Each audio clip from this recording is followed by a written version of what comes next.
Hello everyone, I hope you're all doing very well. Today we're in the C-101CC and we're looking at ILS, Instrument Landing System, to be used when we are flying in IFR conditions, which is what we've got now. We've got zero visibility all the way down to the ground. This can only be used if the airbase or the runway has ILS equipped. To find that out, we click on the runway in-game and we can see that we have ILS on one of the runways, runway 09. And we can see that the frequency is 108.90 megahertz with Morse identifier Indigo Tango Sierra. All we have to do is tune our nav system in our CC into that and it will guide us all the way down to the ground. As well as that, we need to get a magnetic heading of the runway. We could do that from our knee pad, but I just want to show that you can work it out manually because it's interesting. We put a line down the course of the runway there, we can see that is 094. Now, this area of the world has a magnetic declination of minus 6 degrees approximately. So we have to take off 6 degrees from 094 to get 088 degrees magnetic course of the runway. And we'll show you why that's important. Let's get the plane set up. We're going to go over to nav here and tune in 108.90. So we hover above this wheel and use mouse scroll to change that. And this here to 90. Master mode can stay in DME, that's fine. You can now hear some Morse code. That is the Morse code identifier that we saw. You can convert that to check that you're into the right station, as we saw earlier. Next, we need to tell our flight director to use the ADI here to guide us in. So we're going to click VOR approach, which in this case is going to do the same thing as basically pressing approach. And what that's going to do is give us two needle indicators to take us all the way down to the runway. A localizer here, which guides us in terms of azimuth and has a range of over 10 miles to the threshold.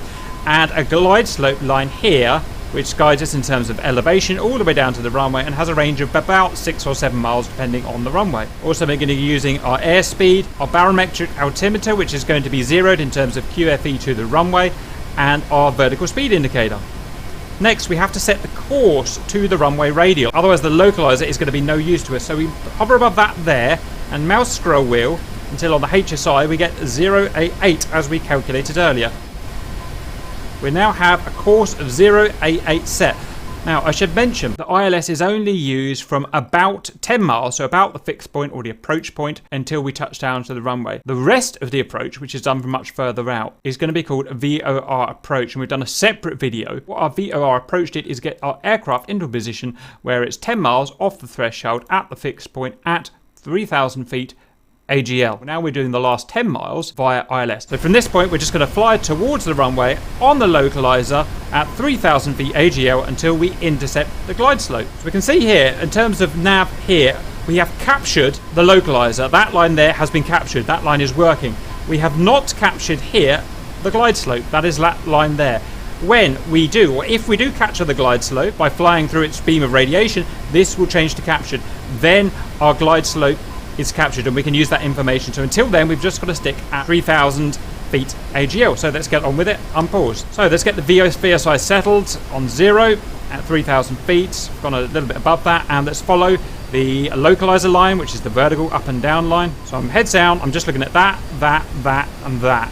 I could use that as well, but in this case, because it's a purely ILS video, not VOR, we're not going to worry about the HSI today. Still climbing because I'm being silly.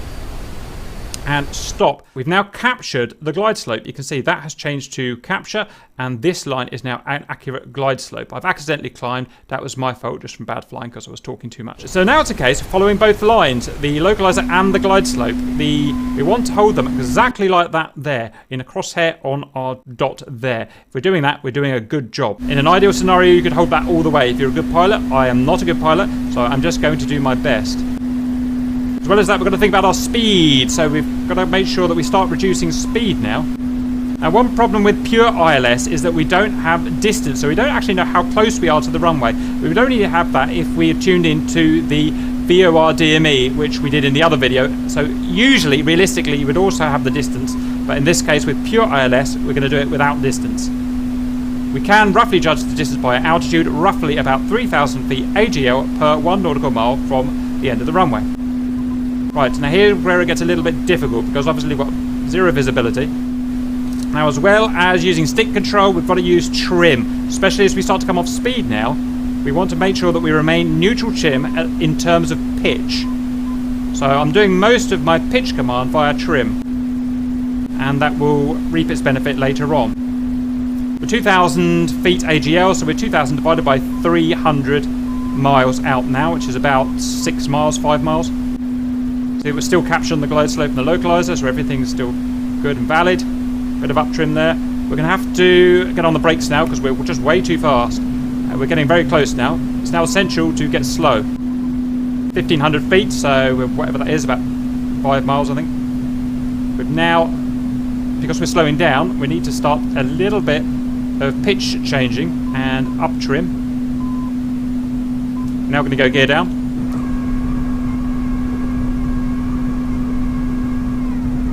Now go flaps down. Retrim to suit. Careful we don't slide off the localizer too much. Watch speed. Speed's okay.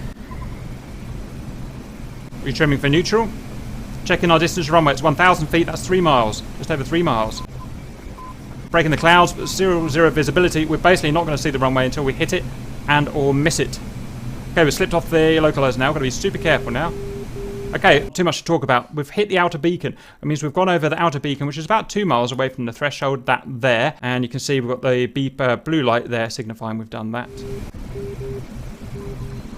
Okay, we're doing okay. Slipped above the glide slope slightly, so we're just going to increase our sync rate to catch up ever so slightly. Watch that localizer. He's slipping off to the left, so be super careful there. A slight bit of down trim. Okay, we've got that. Pretty nice. The runway will appear at some point. I've been guaranteed 400 feet, means we're 1 mile out, pretty much.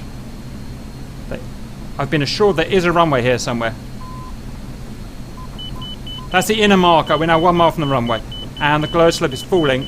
At this point, VFR will take over, because the runway lights should be on, and they're not, so I'm going to have to just try and find it. Oh, I have slipped off the localizer a bit. This looks terrifying, I can assure you. That is absolutely terrifying. And the threshold! And the runway. Did I put my gear out? I think I did. How about that? Really good ILS system in this. So, just to reiterate what we did there, we did the first part of the approach to get to 10 miles off the runway to the fixed point, or the approach point, was done in the previous video.